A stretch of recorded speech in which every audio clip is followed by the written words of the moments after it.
showed you an expanded book of issues from cc&d. This is actually the issue collection book for cc&d this fall. Imagery of Place, and you see something cool and you're like, I've got to photograph this. This is up in Kenosha. I'm like, that building is gorgeous with the story. I was like, I think it's totally appropriate. Imagery of Place. Anywho, that is the book for cc&d. One short, one long.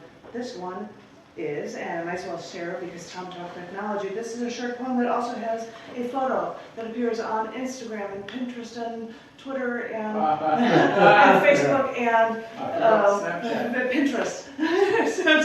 so I might as well get my technology in there. This one is a short one called Opens the Way. I walked down the streets of my village once and stopped when I saw a doorknob in the dirt. I couldn't help but pick it up and keep it. There was no lock. It was just this black doorknob and base. It was so rusted that the doorknob wouldn't even budge, almost like it was a finial and not a doorknob. I don't know why I decided to pick this thing up out of the ground, but other than to hope that I could, hope that wherever I go, one day that doorknob may begin to turn and open the way for me from deep in the depths of the oceans, up to mountains, up through the sky, until it opens the way to where I could only dream to be. I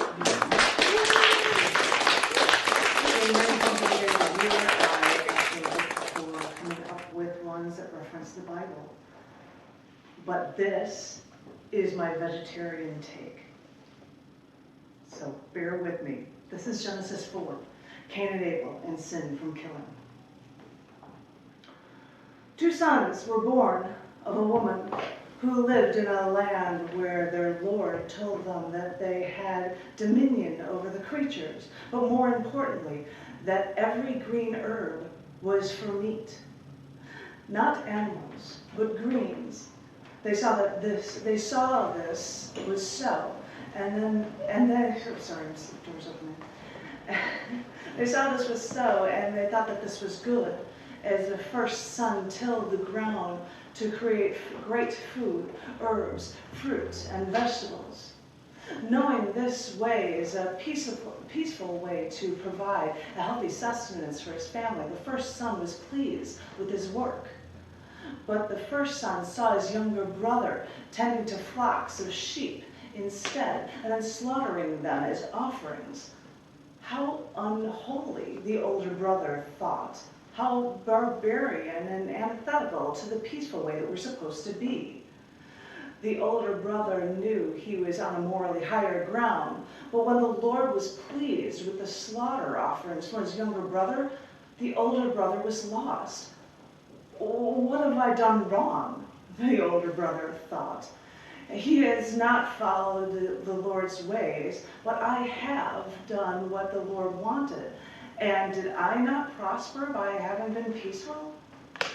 The older brother couldn't understand the slaughtering animals and extracting the fat to give away what is thought of as good. And the older brother's darkest fears swelled. He heard the Lord say unto him, if thou doest well, thou shalt not be accepted.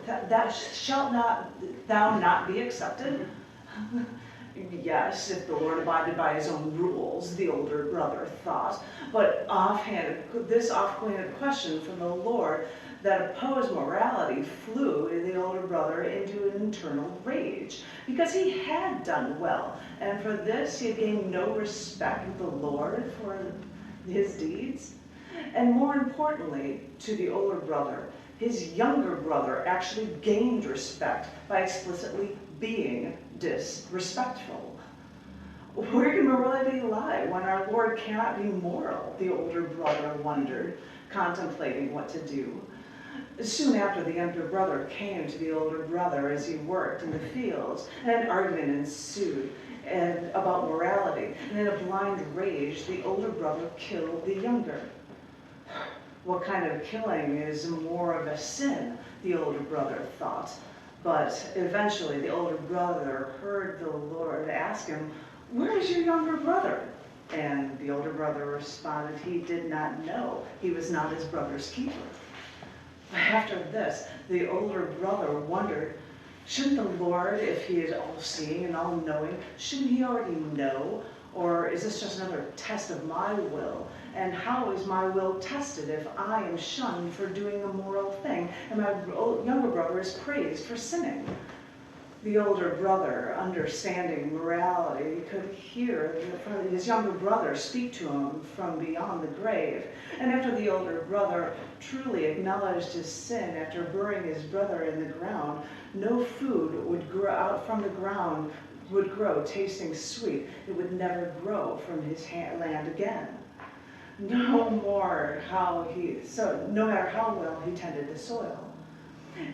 As if the blood of his younger brother contaminated all that the older brother tried to grow. He wondered if the world knew of the sins of the older brother that the older brother committed, would they care about the sins of the younger? Do they not hear the cries of all that they have killed, or are they all or for all that has been killed for them, for death-filled meals? Which lives are worth saving, the older brother thought, and he had been left at this land, and it would no longer grow anything for him. Although although many may have killed him for what he had done to his brother, the Lord understood the morality in the older brother's choices and protected him. He protected him to live on a world that is now filled with people wanting to kill for food when they should not, when they do not need to. The world the other brother was born into was truly a cruel and uncaring world, and the older brother, after one immoral act, was stuck living in a world where slaughter was eaten at every meal, and violence like this was becoming the norm. And sadly enough, this is a world the older brother feared the most. Oh. Oh, sorry, thank you.